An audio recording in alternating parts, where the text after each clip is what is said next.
আসসালামু আলাইকুম রহমতুল্লাহ সাথী দর্শক মন্ডলী, কেমন আছেন সবাই? আশা করি যে যেখান থেকে আমাদের এই অনুষ্ঠান দেখছেন সকলেই ভালো আছেন এবং সুস্থ আছেন। আমি নাজমুজ্জামান শান্ত আছি আপনাদের সাথে এবং আপনারা দেখছেন এভরি বার্তা। আমেরিকার জনপ্রিয় র্যাপার লিল ইয়ার্টির একটি কনসার্টের দৃশ্য ভাইরাল হয় বাংলাদেশে এবং একটি অ্যাপসের মাধ্যমে এই কনসার্টের দৃশ্যে মুখ লাগিয়ে দেওয়া হচ্ছে বিভিন্ন ব্যক্তিবর্গের। কেউ বা লাগাচ্ছেন নিজের মুখ, কেউ বা অন্যের। এ থেকে বাদ যায়নি বাংলাদেশের স্থপতি জাতির জনক বঙ্গবন্ধু শেখ মুজিবুর রহমান এবং আওয়ামী লীগের বর্তমান সাধারণ সম্পাদক ওবায়দুল কাদেরও। এছাড়াও দেখা যায় বর্তমান সময়ের অনেক আলোচিত ব্যক্তি এই কনসার্টের দৃশ্যে দেখা যাচ্ছে তাদেরকে। তো হঠাৎ দেখা গেল বর্তমান সময়ের একজন জনপ্রিয় বক্তা গিয়াসউদ্দিন আল তাহেরির একটি দৃশ্য এবং এ বিষয়ে বেশ ক্ষিপ্ত তিনি। এ বিষয়ে অবশেষে মুখ খুললেন তাহেরি। কি বললেন সেটাই জানতে পারবেন এই ভিডিওটি সম্পূর্ণ দেখলে। তো চলুন দেখে আসি মূল ভিডিওটি। আমেরিকার জনপ্রিয় র্যাপার লিল ইয়ার্টির এক কনসার্টের দৃশ্য বাংলাদেশে সম্প্রতি ভাইরাল হয়েছে। উৎফুল্ল ভঙ্গিতে ও নাচের ঢঙে লিলের মঞ্চে ওঠার এই ভিডিও নিয়ে এখন সামাজিক মাধ্যমে বিস্তর আলোচনা চলছে।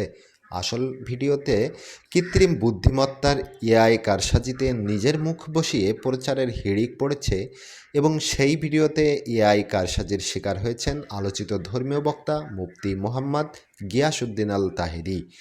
এআই এর মাধ্যমে জনপ্রিয় র্যাপার লিল ইয়ার্টির মুখে তাহেরের মুখ বসিয়ে দেওয়া হয়েছে।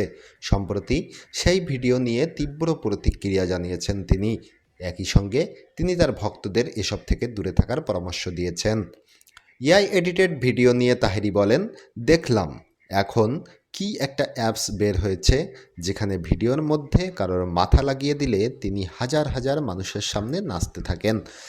ওই ভিডিওতে দুষ্কৃতিকারীরা আমার পাগড়ি পরা ছবি নিয়ে লাগিয়ে দিয়েছে। তিনি বলেন, ভিডিওতে দেখলাম আমি হাজার হাজার মানুষের সামনে ড্যান্স করছি। এটা কোনো কথা হলো? একটা পদ্ধতি তো আছে। আপনার সাথে আমার আদর্শের মিল না থাকতে পারে, কিন্তু আপনি ইচ্ছা করলেই তো এই পাগড়িকে অসম্মান করতে পারেন না। আমিও তো একটা দিনী পরিবেশে কথা বলি। আপনি তো ইচ্ছা করলেই একজন হুজুরকে দিয়ে এভাবে নৃত্য করাতে পারেন না। এ ধরনের কাজ থেকে বিরত থাকার জন্য তিনি সংশ্লিষ্টদের আহ্বান জানিয়েছেন। তিনি বলেন, পায়ে ধরে বলছি এ কাজগুলো করবেন না।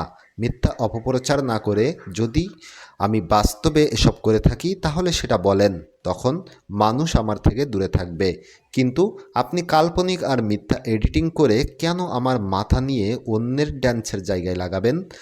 এগুলো থেকে আমাদের দূরে থাকতে হবে। হ্যাঁ, শুধু দর্শক মণ্ডলী, আপনারা দেখলেন মূল ভিডিও। তো এই বিষয়ে যদি আপনাদের কোনো মতামত থাকে অবশ্যই কমেন্ট বক্সে জানাবেন। আর এই চ্যানেলে নতুন হয়ে থাকলে অবশ্যই সাবস্ক্রাইব করে পাশে থাকবেন। তো ভালো থাকবেন, সুস্থ থাকবেন। আল্লাহ হাফেজ।